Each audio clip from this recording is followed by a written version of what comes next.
の列車は特急秋田大栗松以降で、秋田は9時21分です。手錠が開くのは9時のほとんどとなっております。皆さん繰り返しのお願いでありますが、写真が撮影される場合は、黄色い電子ブロックの内側、安全な場所にて撮影をお願いいたします。また、ホーム上で三脚や人たちと同じの撮影はお断りしております。皆様のご協力をお願いいたします。バイトしてるのね。バイトした方がいいよ。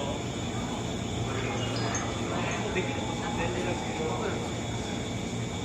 バックはダメだね。じゃあ、全然いいですよ。なんか、頭